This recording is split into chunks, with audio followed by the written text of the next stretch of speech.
1.2 A EAD e suas características. A educação é um processo de ensino-aprendizagem cuja finalidade, na maioria das vezes, é a de desenvolver e aprimorar a formação e o desenvolvimento físico, moral e intelectual dos sujeitos. Para isto, cria métodos didáticos, pedagógicos e andragógicos para a promoção do ensino, visando a aprendizagem. Porém, quando o objetivo é o de promover o processo de ensino-aprendizagem em lugar diferente do local físico do ensino e é planejado e construído por meio de tecnologias apropriadas, pode-se definir esse processo como educação à distância. Alguns autores argumentam que a EAD poderia contribuir para modificações necessárias ao nosso sistema educacional, já que permite o trabalho coletivo e a transdisciplinaridade, o desenvolvimento de práticas educativas compartilhadas por diferentes atores, o estímulo ao espírito de colaboração e à criatividade, além de favorecer condições de construção de conhecimento com base na investigação e na solução de problemas. A EAD é uma modalidade de educação chamada muitas vezes de forma equivocada de metodologia. Esta distinção fica clara na Lei nº 10.172, de 9 de janeiro de 2001, do Plano Nacional de Educação, PNE, indicando que são modalidades de educação no Brasil: educação de jovens e adultos, educação à distância e tecnologias educacionais, educação tecnológica e formação profissional e educação indígena.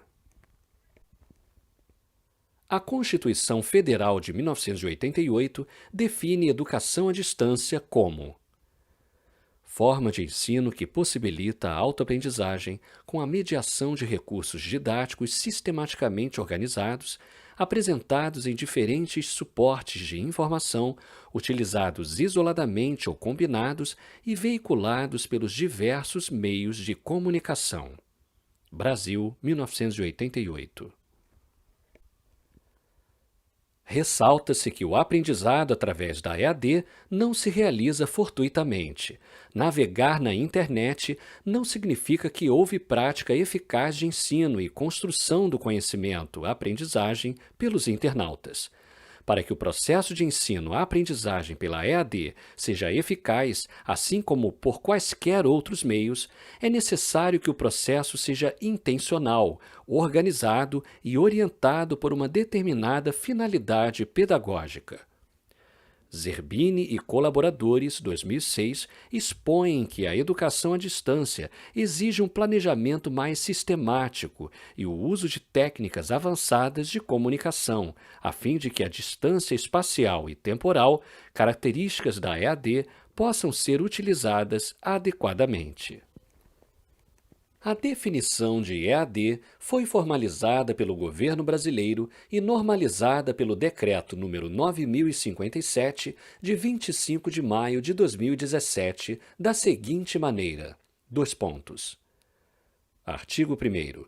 Para os fins deste decreto, considera-se educação à distância a modalidade educacional na qual a mediação didático-pedagógica nos processos de ensino e aprendizagem ocorra com a utilização de meios e tecnologias de informação e comunicação, com pessoal qualificado, com políticas de acesso, com acompanhamento e avaliação compatíveis, entre outros, e desenvolva atividades educativas por estudantes e profissionais da educação que estejam em lugares e tempos diversos.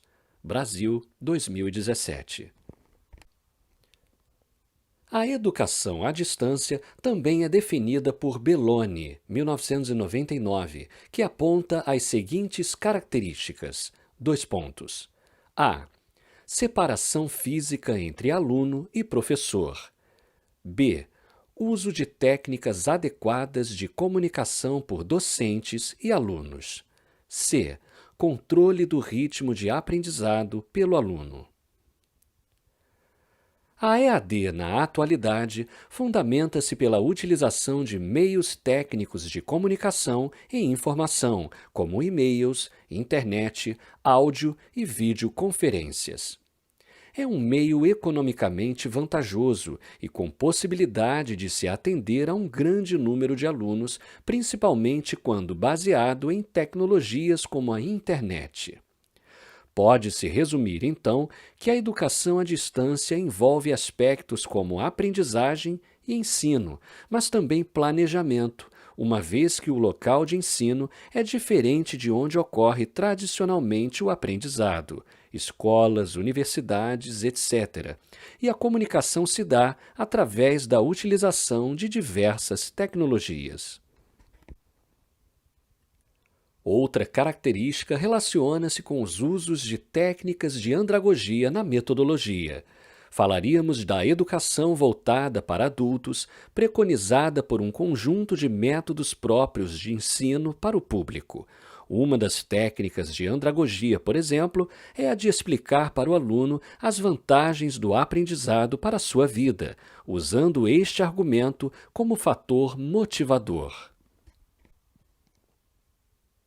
O aspecto andragógico se confirma nas pesquisas de censo da Associação Brasileira de Educação à Distância, ABED 2016, pois há predominância de adultos como principal público alcançado pela EAD. Esta predominância pode estar relacionada à maior autonomia e disciplina do aluno, condição necessária para a realização de atividades à distância. Conforme pode ser visto na figura 1, comparando-se a variação etária dos participantes de cursos presenciais e de EAD, verifica-se que o corpo discente da educação presencial se concentra na faixa entre 21 e 30 anos, 63,23%, enquanto que o dos cursos à distância se encontra na faixa entre 31 e 40 anos, 49,78%. Esses dados corroboram também os dados do Ministério da Educação, indicando através do INEP, Instituto Nacional de Estudos e Pesquisas Educacionais Anísio Teixeira, que em 2017 a média etária dos cursos superiores na modalidade presencial foi de 21 anos, enquanto que na modalidade à distância foi de 28. Para Moore, 2007, uma das características mais importantes desta modalidade de educação é o foco na centralidade do aluno, que ele denomina de Revolução de Copérnico, figura 2, fazendo alusão àquela promovida pelo cientista ao afirmar que o Sol era o centro do sistema solar. Na analogia de Moore, o aluno é a figura central, envolvido pelas tecnologias da informação e da comunicação, TICs, e por todos os processos educacionais delas decorrentes, diferentemente do ensino presencial tradicional, cuja centralidade encontra-se no professor.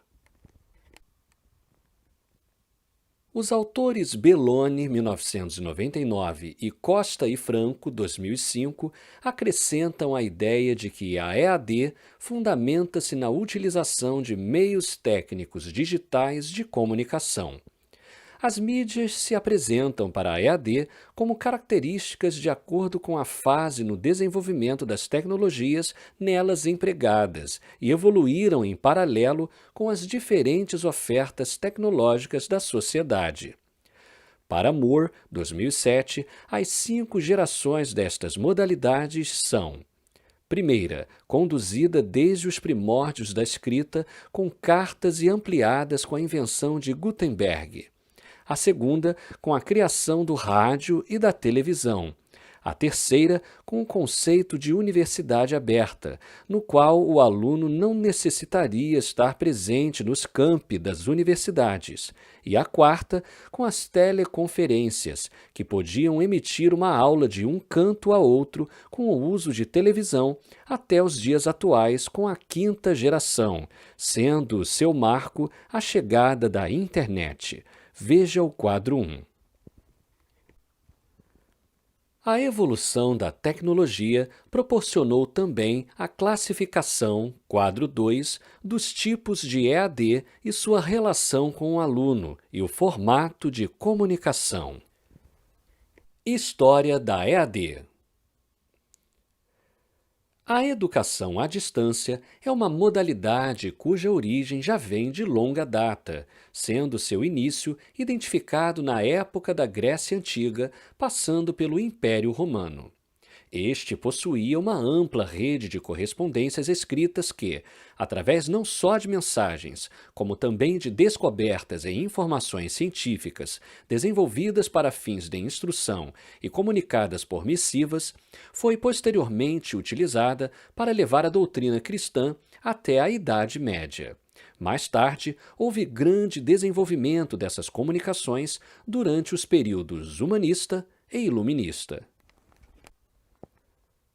A EAD moderna, segundo Saraiva, 1996, surge com um anúncio publicado na Gazeta de Boston no dia 20 de março de 1728 a respeito de um curso de formação profissional em taquigrafia oferecido pelo professor Caleb Phillips. Dois pontos. Abre aspas. Toda pessoa da região, desejosa de aprender esta arte, pode receber em sua casa várias lições semanalmente e ser perfeitamente instruída como as pessoas que vivem em Boston. Fecha aspas. Alguns outros eventos históricos que marcaram o desenvolvimento da EAD são destacados por Torres, 2002. Depois que Caleb Phillips iniciou suas lições de taquigrafia em 1728, começaram a ser lançados outros cursos. Dois pontos. Em 1833, na Inglaterra, começa o ensino por correspondência. Em 1840, Isaac Pitman ensina os princípios da taquigrafia em cartões postais que trocava com alunos. Em 1856, em Berlim, na Alemanha, Charles Toussaint e Gustav Langenscheidt fundam uma escola de línguas por correspondência. Em 1873, em Boston, nos Estados Unidos, Anna Eliot Ticknor cria a fundação Society to Encourage Study at Home. Em 1891, Thomas J. Forster, em Scranton, também nos Estados Unidos, elabora cursos sobre medidas de segurança no trabalho de mineração e funda o International Correspondence Institute. Em 1891, a Universidade de Wisconsin organiza cursos por correspondência nos serviços de extensão universitária. Em 1892, a Universidade de Chicago cria a Divisão de Ensino por Correspondência no Departamento de Extensão. Em 1894, em Oxford, no Reino Unido, Joseph William Knipe prepara 6 e depois 30 estudantes para o Certificated Teachers Examination por correspondência. Em 1898, na Suécia, Hans Hermod monta cursos de línguas e cursos comerciais, publicando o primeiro curso por correspondência, dando início ao famoso Instituto Hermod. Finalmente, no século XX, novas técnicas de transmissão de informação como rádio e TV são associadas à EAD. Passam, então, a ser amplamente difundidas no mundo todo, em especial nas décadas de 60 e 70, quando são incorporadas técnicas de áudio e vídeo como telecursos. No Brasil, considera-se como um marco importante da EAD um anúncio no Jornal do Brasil de um curso profissionalizante de datilografia de 1891. Porém, segundo Saraiva, 1996, essa modalidade de ensino-aprendizagem chega com maior intensidade ao país no século XX, depois de sua implementação pela mídia impressa e por correspondência, como ressalta Torres, 2002. No entanto, o marco inicial, em 1922, deu-se, segundo Saraiva, 1996, com a criação da Rádio Sociedade do Rio de Janeiro, fundada por Roquete Pinto para a difusão da educação através deste veículo. A partir dessa data, Torres, 2002, acrescenta algumas datas importantes como: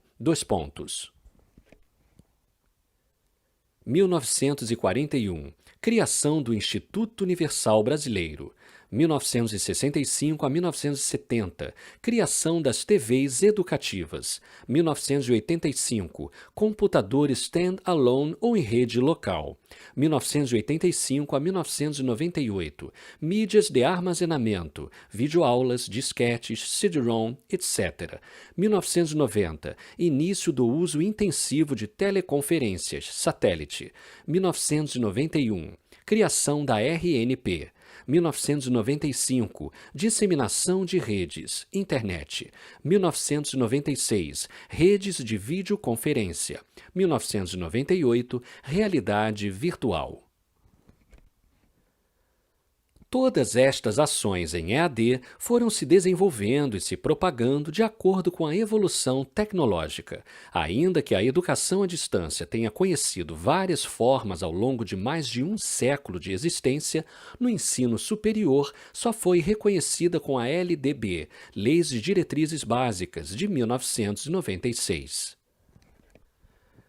A partir da Lei nº 9.394, de 20 de dezembro de 1996, a Lei Darcy Ribeiro, a EAD ganha um status mais institucional no país, como coloca LACE, 2014. A proposta de Darcy foi aprovada no Congresso Nacional e, em seguida, convertida na Lei nº 9.394 de 1996 pelo presidente Fernando Henrique Cardoso em dezembro de 1996.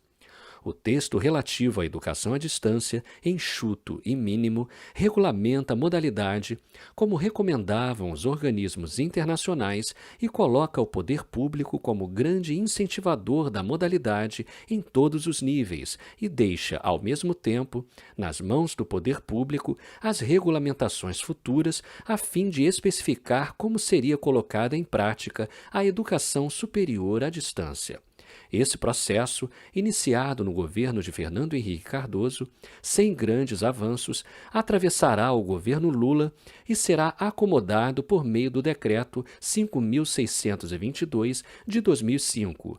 A partir desse momento, a educação à distância nas instituições privadas expande-se consideravelmente. LACE, 2014, página 172. Mesmo sem este reconhecimento formal, o primeiro registro de um curso de graduação na modalidade à distância no Brasil, por meio de tecnologias digitais, ocorreu em 1994. Nesse ano, a Universidade Federal de Mato Grosso, UFMT, abriu inscrições para o vestibular de um curso à distância de formação de professores em educação básica, com o objetivo de preparar profissionais para as séries iniciais do ensino fundamental. 1.4. A EAD no Brasil. Segundo Nisquier, 1999, a EAD surge para o Brasil como a tecnologia da esperança, pois permite que o conhecimento produzido por universidades públicas reconhecidas pelo seu mérito acadêmico chegue a lugares distantes. Sendo assim, a EAD pode ter grande poder distributivo, característica útil em um país de dimensões continentais como o Brasil. Silva, 2010, acrescenta que a modalidade à distância também pode auxiliar regiões mais longínquas na qualificação da mão de obra fixada em sua própria localidade. Com isso, torna-se desnecessária a migração de trabalhadores para grandes centros, com o objetivo de obter uma qualificação não oferecida em seu local de moradia. Nos programas atuais de interiorização de expansão das universidades públicas no estado do Rio de Janeiro, por exemplo, a EAD desempenha um papel de grande destaque. Viabiliza-se o ensino superior, desenvolvido por universidades públicas sediadas na região metropolitana do Rio de Janeiro, de modo a que chegue a pessoas que moram em regiões distantes da capital. O estado do Rio de Janeiro possui uma população de 16 milhões e meio de pessoas, o que se aproxima em termos populacionais com países da América do Sul, como, por exemplo, o Chile, com cerca de 18 milhões, e supera outro como Bolívia, com 11 milhões de pessoas. Os alunos que buscam a EAD são, em geral, atraídos pelas conveniências de horário e flexibilidade de local. A maioria das pessoas que procura a EAD no Brasil trabalha. A necessidade de conciliar estudo e trabalho pode ser um dos grandes atrativos da EAD no Brasil. Por exemplo, as instituições privadas com fins lucrativos informaram que, no ano de 2016, em uma pesquisa com instituições que ofertam esta modalidade de ensino, grande parte de seu corpo discente, 70, ou seja, 45% dos alunos, estuda e trabalha. Já as instituições públicas federais registraram 65, ou seja, 63%. Essa necessidade e outras fazem o ensino à distância crescer no país. Desde que foi introduzida no Brasil, a modalidade à distância vem crescendo. Hoje, possui um grande número de alunos, sendo sua maior concentração nos cursos de graduação, como podemos verificar no gráfico 2. O conjunto das graduações contava, em 2016, segundo a ABED, com cerca de 553 mil matrículas nos cursos de nível superior, muito acima dos cerca de 114 mil matriculados nos ensinos fundamental, médio e técnico. Um outro ponto relevante é o crescimento exponencial da EAD no país, registrado no último censo realizado em 2017 para o ensino superior, realizado pelo Ministério da Educação. Enquanto o número de alunos do sistema presencial caiu 3,7%, na modalidade à distância houve aumento de 20%. Gráfico 3. Segundo o jornal O Globo, 2017, comparativamente a 1992, as vagas em 2016 do ensino presencial tiveram, pela primeira vez, uma queda, com uma redução de 1,2%. Porém, nos cursos à distância, elas aumentaram 7,2%, conforme pode ser observado. Este veículo também avalia que o total de matrículas no ensino superior dos cursos à distância também registra um crescimento. Fazendo-se a conversão de números absolutos em percentagem, temos que em 2006, 4, ou seja, 2% das matrículas nesta modalidade eram de universitários, quando em 2016 foram 18, ou seja, 6%.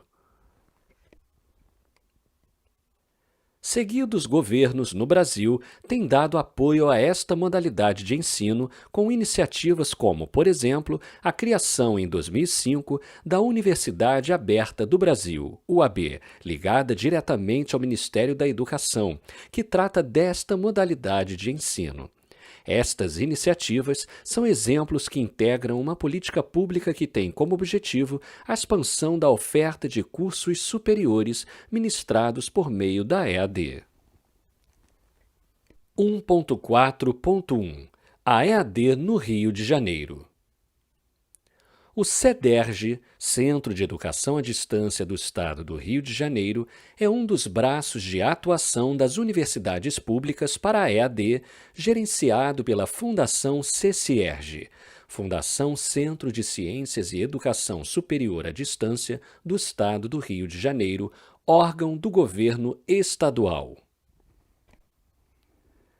Segundo o professor Celso Costa, o consórcio CEDERJ nasce de uma ideia de Darcy Ribeiro, quando ele procurava um local para instalar a Universidade Estadual do Norte Fluminense, o UENF, pois, abre aspas, por uma peculiaridade do Estado do Rio, as universidades públicas estão localizadas somente na capital, fecha aspas. O atual secretário da SECTI, Vanderlei de Souza, que foi o primeiro reitor da UENF, convocou as universidades públicas do Estado a se unirem em torno da ideia de Darcy Ribeiro a fim de montar uma universidade à distância para, abre aspas, abrir suas portas em direção ao interior, fecha aspas. Nascia assim, em 2000, o consórcio CEDERJ, formado por 6 universidades públicas do Rio de Janeiro, o UERJ, o FRJ, UF, Unirio, o ENF e o FRRJ. 2 anos mais tarde, o consórcio uniu-se à Fundação CCERJ, com gestão e financiamento do governo do Estado do Rio.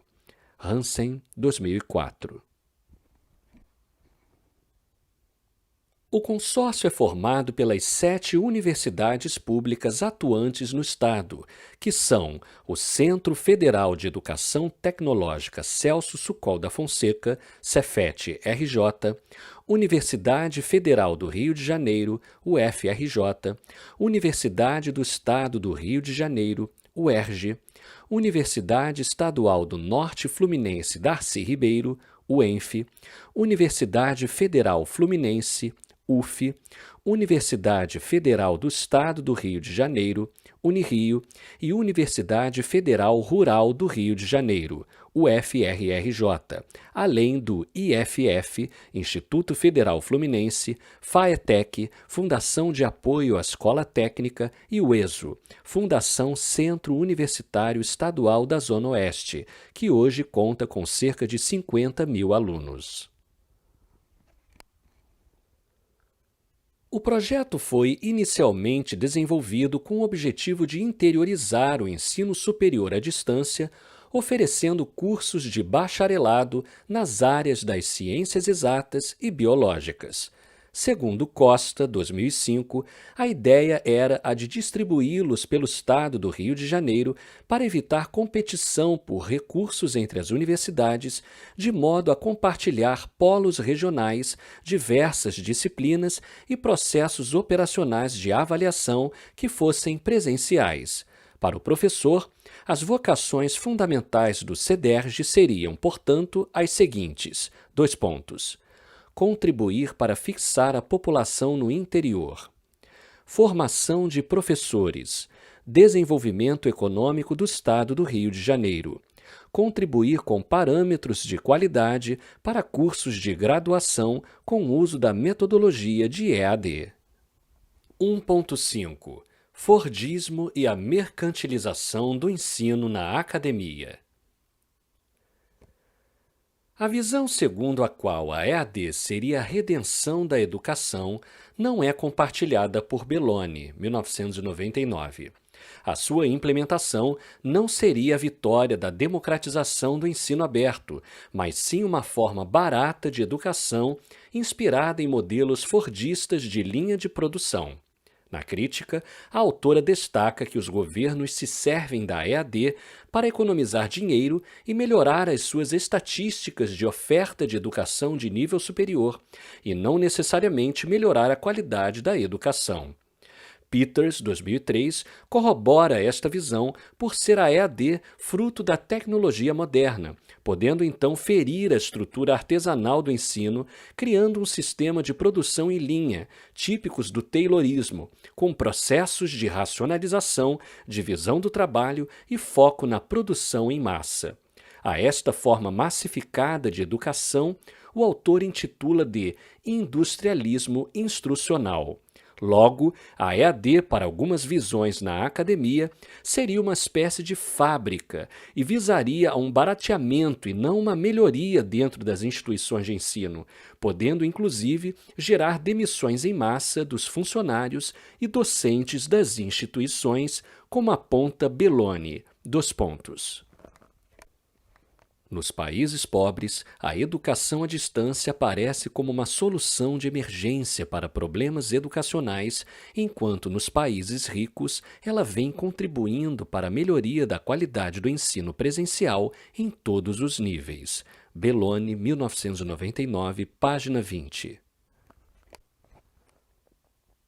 O problema levantado acima não seria o único enfrentado pela EAD dentro das instituições. Diversos outros fatores implicam na problemática que faz com que a EAD sofra críticas relacionadas com resistência e preconceitos por parte de setores da academia. Autores como Correia e Santos, 2009, e Ferreira, 2010, defendem que, na EAD, há um deslocamento do foco de todo o processo de ensino-aprendizagem para o aluno, ao contrário do que se observa no ensino tradicional, onde o professor é o detentor da informação. Portanto, segundo os autores, ao perder o poder da centralidade do ensino, o professor poderia não ter o controle sobre a sua qualidade. Outra razão apontada por Correia e Santos, 2009, diz respeito à reorganização de funções no campo da educação, ou seja, professores antes intermediadores do ensino agora tornam-se conteudistas ou tutores. Dois pontos. Seriam, respectivamente, pessoas que apenas produzem conteúdo para as aulas, como distribuidores de apostilas ou uma espécie de monitor de sala, ao qual os alunos recorrem caso tenham alguma dúvida. Isto, na visão dos autores, seria uma espécie de rebaixamento. As escolas teriam, portanto, corpos docentes liquefeitos em uma entidade coletiva, transformados em meros prestadores de serviços. Em muitos cursos, nesta modalidade, nem o papel do tutor haveria. Dois pontos. Somente alguém sem face que produz conteúdos. 1.6. Preconceito em relação à EAD. Não seria somente na academia que a EAD enfrenta resistências, mas na sociedade, de forma geral, também haveria um preconceito. Em pesquisa realizada por Santos, 2006, é verificada, por exemplo, a depreciação dos diplomas advindos da modalidade à distância por pessoas que nem ao menos tiveram contato com ela. Para Formiga e Lito, 2009, há preconceitos contra a EAD por parte da população. Dois pontos. Abre aspas. Não vi e não gostei. Fecha aspas. Como veremos a seguir. Na psicologia social, uma das definições de preconceito é dada pelo pesquisador norte-americano Gordon Allport em sua obra The Nature of Prejudice, de 1954. Dois pontos. Abre aspas. Uma atitude hostil ou preventiva a uma pessoa que pertence a um grupo, simplesmente porque pertence a esse grupo, supondo-se, portanto, que possui as características contestáveis atribuídas a esse grupo. Fecha aspas. Página 22. Allport, 1954, também sugere 5 tipos de manifestação do preconceito. Dois pontos. Verbalização negativa, evitamento, discriminação, ataque físico e exterminação. Esta perspectiva do preconceito baseia-se em processos de cognição social como formadores de ideias incorretas, que guardam em si afinidades relacionadas a como a sociedade representa alguns fenômenos de seu cotidiano. Ou seja, o preconceito, de uma forma geral, tem a ver com fatores sociais e nem sempre necessitam de uma motivação racional para se estabelecer. Embora esse seja um fenômeno também psicológico, aquilo que leva o indivíduo a ser ou não preconceituoso pode ser encontrado no seu processo de socialização, no qual se transforma e forma-se como um indivíduo. Ou seja, aquilo que permite ao indivíduo constituir-se também como responsável por ele desenvolver ou não preconceitos. A sua manifestação é individual, assim como responde às necessidades irracionais do indivíduo, mas surge no processo de socialização como resposta aos conflitos aí gerados. Kroschik, 2006, página 14. Na educação à distância não seria diferente. O preconceito poderia estar atrelado a fatores sociais e sem motivação racional. Até as novas gerações, os chamados nativos digitais, pessoas que nasceram na era da internet, seriam a promessa de um futuro onde a educação pudesse fluir remotamente pela tecnologia, tendo mais chances de vencer estas barreiras. No entanto, possuem preconceitos e carregam uma grande carga de receios e desconfiança com relação à EAD, tal como as gerações que os antecederam. Uma pesquisa realizada pelo Instituto Data Popular em 2016 mostra que 93% dos jovens com menos de 24 anos e 79% dos que têm mais de 24 não querem fazer cursos à distância ou semipresenciais. A grande maioria teme a falta de reconhecimento destes diplomas por parte da sociedade. Para Ferreira, 2010, o preconceito começaria na academia, como dito anteriormente, e estaria relacionado com o fato de o processo de ensino por meio de EAD deslocar o foco do professor para o aluno. Para autores como Schlickman e colaboradores, 2009, a EAD tem um caráter de segunda chance na sociedade para pessoas que não puderam terminar os estudos dentro do tempo esperado, por várias razões, incluindo a inserção no mercado de trabalho e a busca de uma qualificação melhor. Essas pessoas, supostamente, se submeteriam a uma educação de pior qualidade, se comparada àquela oferecida presencialmente. O preconceito é uma realidade frente a qualquer novidade. O que é preciso ser feito é realmente trabalhar a EAD de forma certa, pois só resultados conseguirão pôr um fim a estes preconceitos. Não acreditamos que seja uma forma de ensinar desprovida de problemas.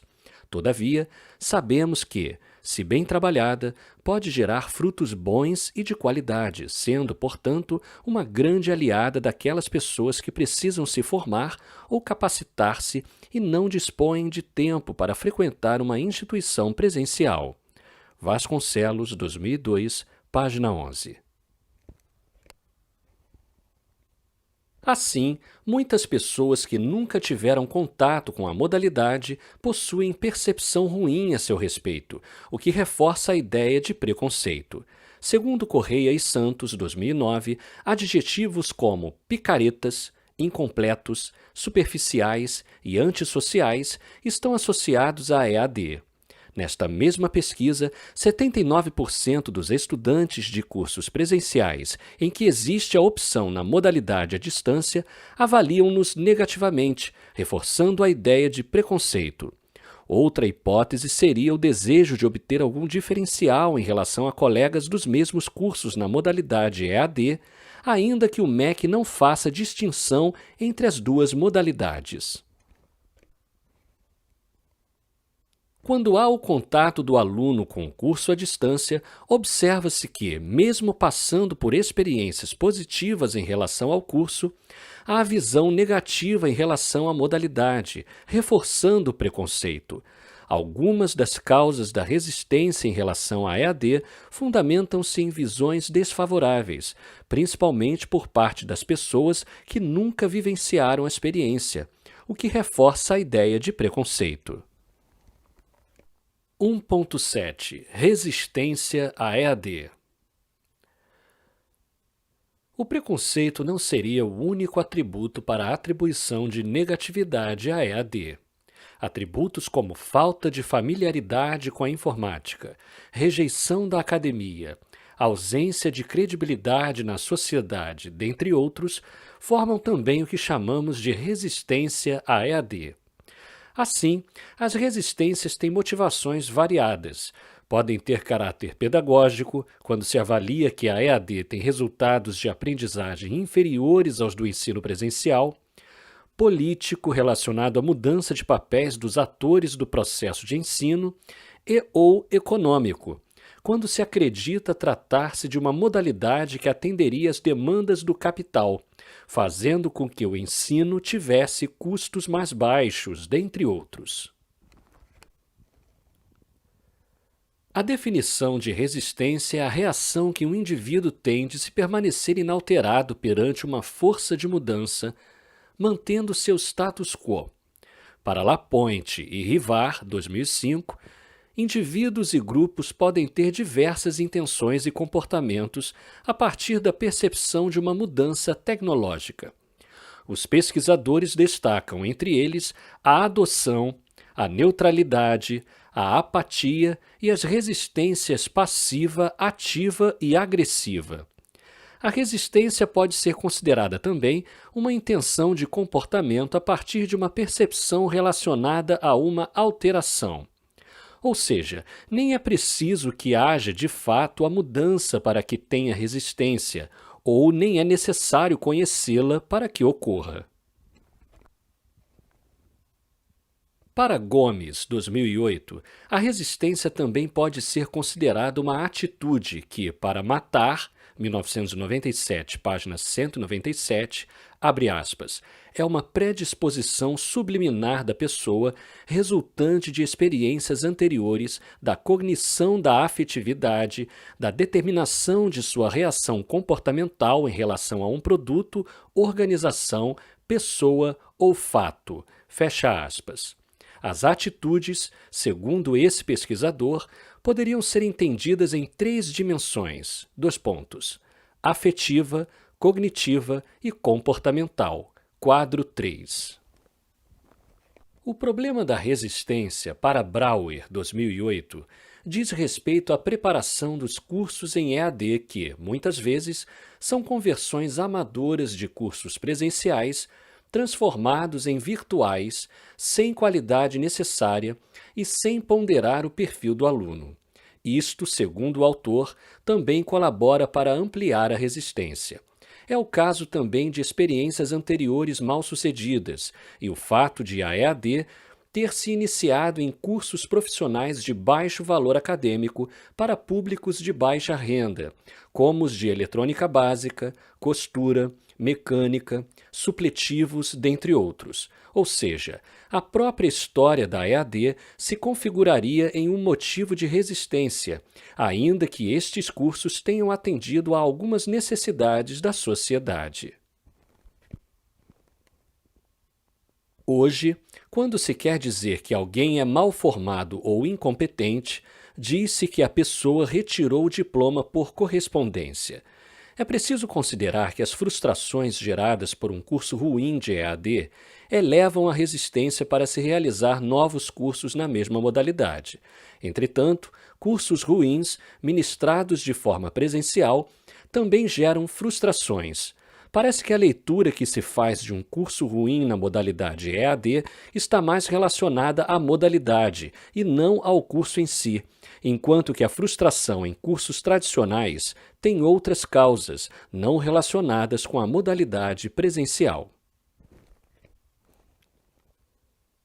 Hara e Kling, 1999, Apud, Caregnato e Moura, 2006, dividem as frustrações em cursos de EAD em 3 grupos.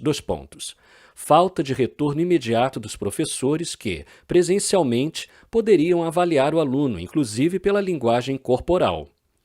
Instruções ambíguas dadas pelos professores. E problemas com o uso da tecnologia. Uma pesquisa realizada por Perdua e Valentini, 2000, a partir de 444 questionários sobre desenvolvimento profissional através da EAD, conclui que há forte relutância com a modalidade pelas seguintes razões. Dúvida dos alunos em relação à sua capacidade de se adaptar à modalidade. Questionamentos sobre a qualidade do curso e acessos baseados em tecnologia e suas aptidões para isso. Fatores ligados ao social também estão entre os que colaborariam com a resistência. Entre os principais motivos que levariam uma pessoa a não fazer um curso na modalidade EAD, segundo dados preliminares de pesquisa em curso sobre a juventude fluminense realizada pelos membros do Laboratório Interativa, estão: não socialização, necessidade de sala de aula e medo de o diploma não ser reconhecido. Esses dados nos levam a supor que fatores de resistência poderiam, inclusive, afetar a decisão de jovens sobre a realização do curso na modalidade à distância. Nessa mesma pesquisa em curso, com jovens alunos de um curso presencial preparatório para o vestibular de uma instituição pública de educação à distância, na qual buscou-se saber se eles cursariam uma faculdade nessa modalidade, obteve-se como resultado que 64,6% dos respondentes disseram não e talvez. Apenas 35, ou seja, 4%, declararam que fariam uma faculdade à distância, ou seja, nem os próprios alunos da instituição à distância gostariam de ter seu diploma obtido nesta modalidade. Gráfico 5. Isso mesmo sendo o consórcio CEDERJ, considerado uma instituição modelo pelo MEC e referência no Brasil nesta modalidade de educação. Para Moore, 2007, a resistência dos alunos deve-se a vários fatores. Um deles é achar que um curso de EAD seja mais fácil do que o convencional e deparar-se com outra realidade. Além disso, os alunos não se dariam conta de que, em EAD, precisam ter maior responsabilidade e familiaridade com a tecnologia. Segundo o autor, os principais fatores que levam à resistência à EAD são: percepção errônea de que a EAD seja uma modalidade mais fácil e exija menos dedicação. Uma grande frustração se seguiria ao se perceber que se trata exatamente do contrário, exigindo maior dedicação pela necessidade de um maior protagonismo do aluno no processo. Falta de entrosamento com a tecnologia utilizada. Uma percepção ruim se seguiria a esse problema, pois, quando há familiaridade, o aluno percebe justamente o contrário. Falhas na elaboração do curso. No Brasil, pesquisa realizada pela Abra EAD 2010 corrobora a de Moore 2007 no item, abre aspas, expectativas errôneas por parte dos alunos, fecha aspas, quando mostra que 51% dos alunos desistem dos cursos em EAD por achar que é uma modalidade mais fácil do que a oferecida pelo sistema convencional. Outro estudo realizado por Brauer, 2008, sobre o tema da resistência na universidade corporativa, UC, conclui que seriam 8 dimensões principais na condução da resistência de alguém que cursa o EAD, divididas em duas características. De um lado, teríamos as individuais, 1. Autoeficácia. Capacidade que o indivíduo tem para a autocondução de um sistema. 2. Competência em TI. Intimidade que o indivíduo tem com elementos tecnológicos. 3. Expectativa de desempenho. O quanto o indivíduo acredita que isto influenciará sua vida. E 4. Expectativa de esforço. O grau de facilidade encontrado em um sistema, como interfaces, etc. De outro lado, teríamos aquelas relacionadas com o ambiente. 5. Influência social. Percepção que o indivíduo tem de que outras pessoas relevantes acreditam que ele deveria utilizar o sistema. 6. Condições facilitadoras. Conjunto tecnológico e aparatos que o indivíduo considera bons para dar suporte para o uso do sistema. 7. Interatividade, interação entre indivíduos. E 8. Comunicação interna, elementos que envolvem comunicação como velocidade de respostas e eficiência de um sistema de comunicação. Para alunos que não tiveram contato com a EAD, explica Viana, as 3 principais dificuldades seriam: 1. Expectativas. 2. Autoeficácia. E 3. A falta de intimidade com a tecnologia.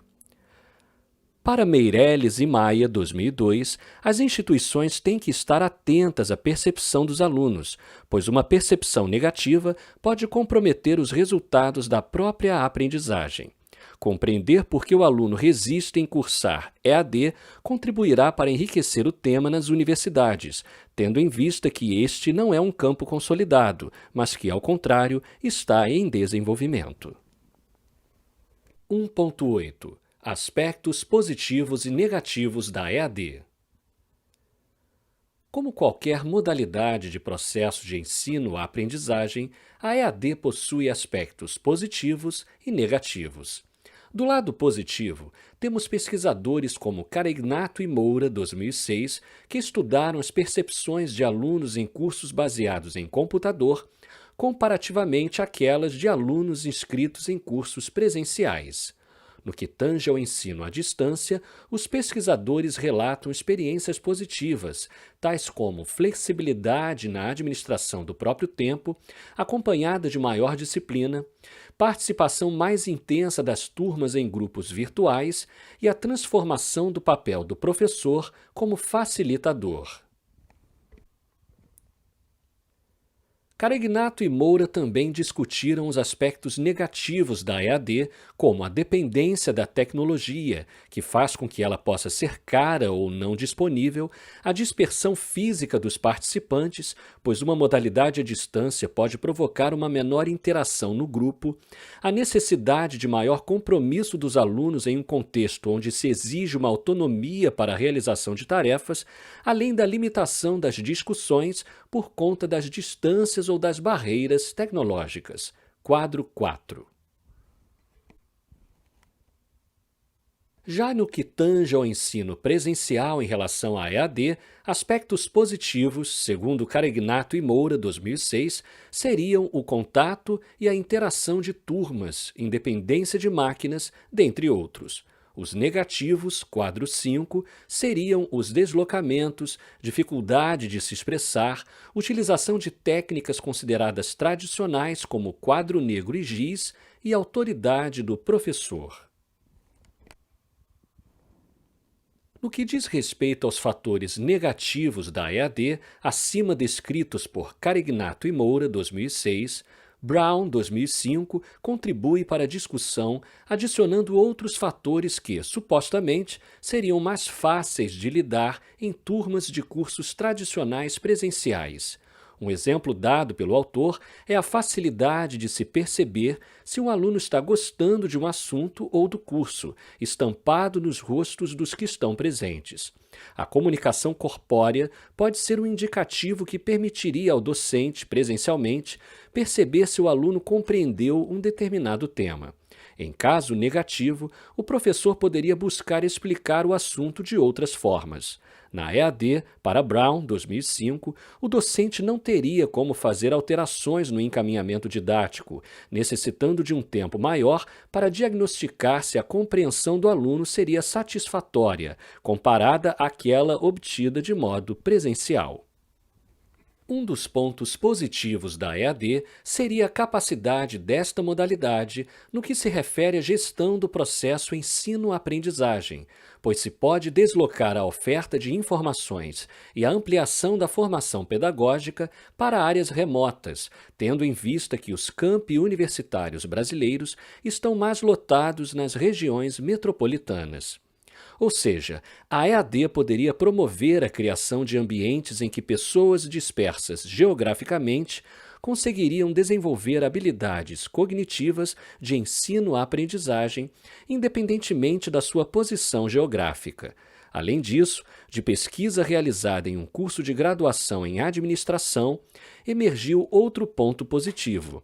Concluiu-se que os alunos preferem a modalidade à distância por conta de fatores ligados principalmente à flexibilidade na organização da própria dinâmica de estudo, atributo bastante valorizado por pessoas que já estão no mercado de trabalho. O estudo confirma o que sugere Shea e colaboradores, 2001, Alunos que buscam a EAD são movidos pelas conveniências de flexibilidade em criar seus próprios horários e desenvolvem o aprendizado nos lugares que lhe forem propícios. Moore, 2007, relata ainda que a EAD poderia ser, inclusive, considerada em alguns casos relacionados a políticas públicas. Segundo o autor, seriam relevantes motivos como o acesso crescente a oportunidades de aprendizado, a atualização de aptidões, a redução de custos em educação, o apoio a estruturas educacionais já existentes, a capacitação do sistema educacional, o nivelamento das desigualdades entre grupos etários, o direcionamento para grupos específicos, os treinamentos emergenciais para grupos importantes, o aumento de aptidões em novas áreas, combinar trabalho, vida familiar e educação, a agregação de experiências internacionais na educação, etc. Todos seriam itens importantes para a sociedade contemporânea. 1.9 Sociedade, Tecnologia e EAD. Para Toffler, 1997, a sociedade contemporânea está passando por novas transformações, por uma revolução. Compreendidas pelo autor como ondas, a humanidade teria chegado à terceira. A primeira onda estaria relacionada ao tempo, quando as civilizações nômades se tornaram agrícolas por volta de 10 mil anos atrás. A segunda onda, a Revolução Industrial, há cerca de 200 anos atrás. A terceira, surgida nos Estados Unidos e em alguns países ricos por volta de 1950, ligada à Revolução da Informação, considerada hoje como uma riqueza.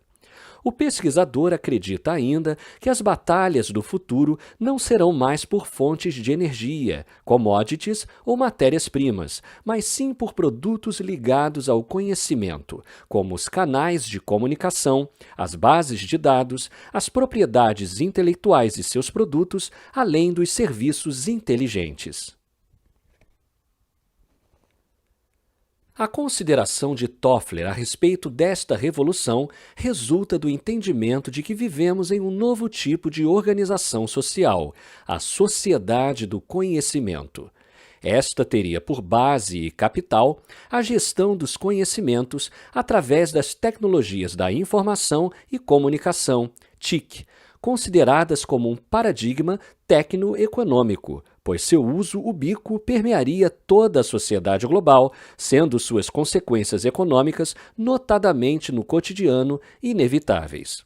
Hoje, segundo Castells, podemos afirmar que vivemos em uma sociedade que anseia cada vez mais pelos préstimos informacionais e tecnológicos, que se constituem em uma nova base cultural, cujos valores estão se tornando cada vez mais indispensáveis. Novos termos estão sendo criados como sociedade da informação e economia de aprendizado, além de muitos outros para designar um modelo ímpar de sociedade na história humana, conectada pela comunicação, graças a um acesso crescente à informação. A internet, fruto das TICs, que permeia o mundo globalizado, permitiu que pessoas completamente isoladas geograficamente pudessem ter acesso à informação de forma rápida.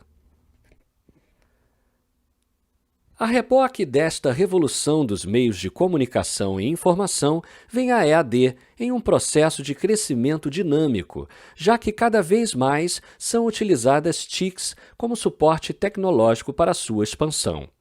Com a criação de espaços virtuais, que compõem o chamado cyberespaço, a sociedade passou a ter acesso a outras maneiras de produzir e acessar conhecimentos. O cyberespaço permitiu que o crescimento de alternativas de ensino-aprendizagem como a EAD tivesse um maior poder de se desenvolver.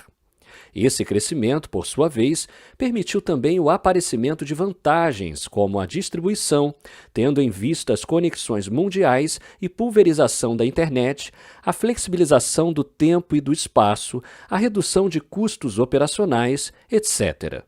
Os avanços tecnológicos criam novas possibilidades para a transferência da informação e possibilitam o ensino em tempo e espaço distintos. Estes avanços dos meios eletrônicos maximizam o uso da EAD. Por estas e outras facilidades, o crescimento da EAD vem aumentando consideravelmente nos últimos anos.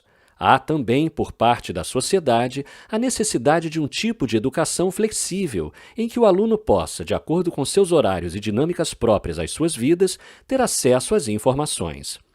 O conceito oriundo desta necessidade fundamenta a ideia de uma modalidade de educação aberta, que está cada vez mais presente na sociedade atual, pois se adequa ao atendimento de novas demandas educacionais decorrentes de mudanças na ordem econômica mundial. Ou seja, com a propagação de serviços como a internet pelo mundo, aumentaria também a demanda por cursos, segundo Formiga Elito, 2009.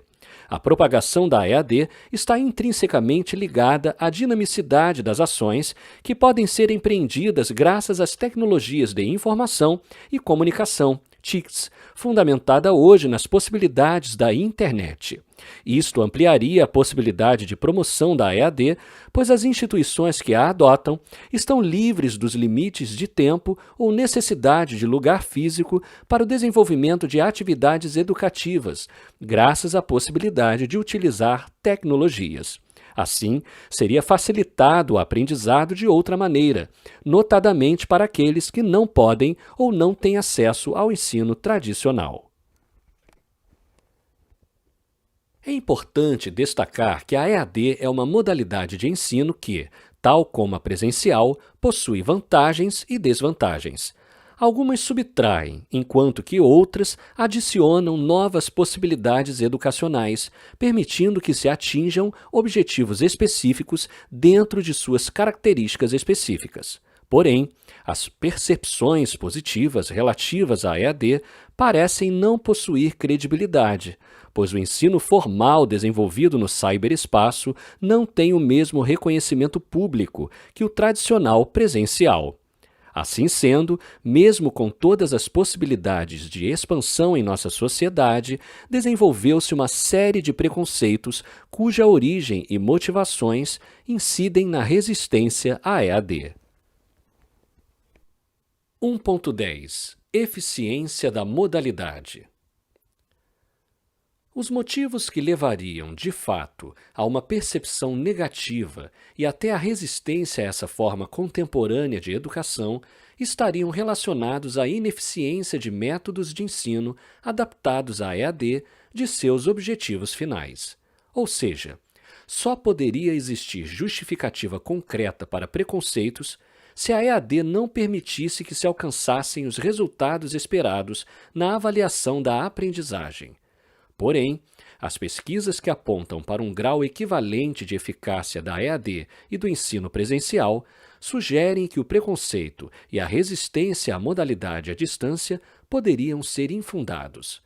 Para Campos, 2015, o que faz a diferença mais do que a modalidade é o método que se utiliza. Por exemplo, na Universidade Federal Rural do Rio de Janeiro, UFRJ, o curso de administração na modalidade à distância obteve nota mais elevada no Exame Nacional de Desempenho de Estudantes, ENAD, do que o mesmo curso oferecido presencialmente. No ranking divulgado, este curso na modalidade à distância foi classificado com a nota mais elevada que se pode dar a um curso no país. Isto não é fato isolado. Um estudo comparativo realizado no Brasil, relatado por Silva, 2010, sugere que não há grandes diferenças entre as modalidades de EAD do consórcio CEDERJ e a presencial, no que tange a determinadas disciplinas de ciências contábeis, Contabilidade Geral 1 e 2, Contabilidade Gerencial e Análise das Demonstrações Contábeis, e de cursos de administração. Segundo a pesquisa, o desempenho no aprendizado dos alunos nessas disciplinas, quando ministradas em cursos presenciais de universidades conceituadas e quando ensinadas através de um curso baseado em EAD, gerenciado pelo consórcio acima mencionado, ofertado também por universidades de boa reputação, foram equivalentes. A mesma conclusão foi apontada pela pesquisa realizada por Cacique, 2001.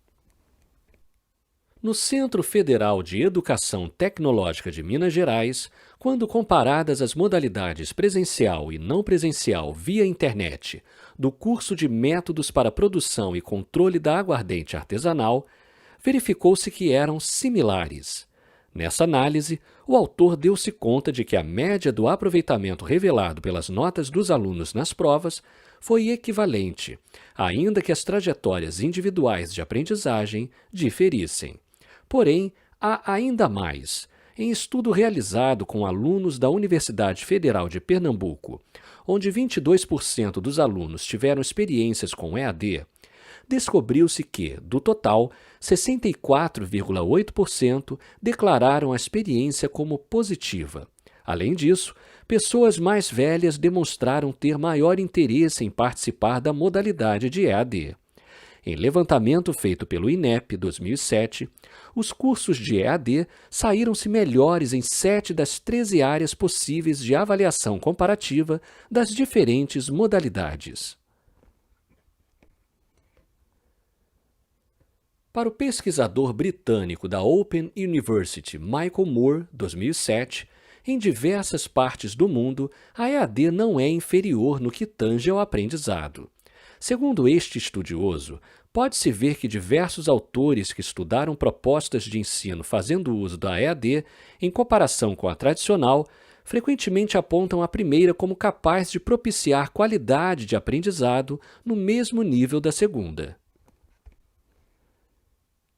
Se as pesquisas que apontam para um grau equivalente de eficácia da EAD e do ensino presencial tiverem fundamento, isto pode significar que o preconceito ou a resistência à modalidade à distância poderiam ser infundados, como vimos insistindo. Resumindo, as barreiras da EAD não estariam ligadas somente à tecnologia, mas no campo social, por conta de preconceitos e imagens negativas, seriam construções do senso comum e não de algo de fundamento objetivo. Logo, as percepções sociais negativas e de cunho simbólico, ou seja, as representações sociais, poderiam ser um dos grandes entraves da EAD moderna e não as barreiras tecnológicas. 1.11 Representações sociais e a EAD. A problemática do preconceito ou da resistência à EAD emerge em inúmeros estudos relacionados com as representações sociais. Dentre as linhas de estudos das representações sociais, encontra-se a do Núcleo Central, criado por Jean-Claude Abric, 1998. Dentro desta linha, foram encontrados alguns estudos empíricos a respeito dessa questão, a partir dos quais podemos extrair critérios comparativos utilizando a noção de núcleo central. Abordaremos com mais profundidade essa noção mais à frente nesta tese. No entanto, para se compreender o quadro 6, adiantamos que o núcleo central, que corresponde à base de representações sociais comum, consensual da memória de um determinado grupo, apresentaria um certo grau de estabilidade e resistência à mudança coletiva de um grupo. Destacamos a seguir algumas questões que emergem dos quadros 6 e 7. Em Santos, 2006, na modalidade à distância, 78% dos alunos dizem não se preocupar com a qualidade do ensino, ainda que esta resposta não os impeça, em sua maioria, de responder que o mercado não aplica o mesmo valor que o curso presencial. Nesta mesma pesquisa, o autor reitera que, para este grupo, há um valor instrumental e utilitarista quanto à escolha da EAD. Chama-nos a atenção nos estudos supracitados que, mesmo havendo um viés positivo, ainda aparece majoritariamente um constrangimento quanto à natureza do diploma da modalidade EAD diante das expectativas do mercado. 1.12 Questão da pesquisa. Primeira aproximação. Como amplamente discutido até aqui, a EAD tem sido uma modalidade de segunda opção para quem não se encontra em idade regular no ensino superior.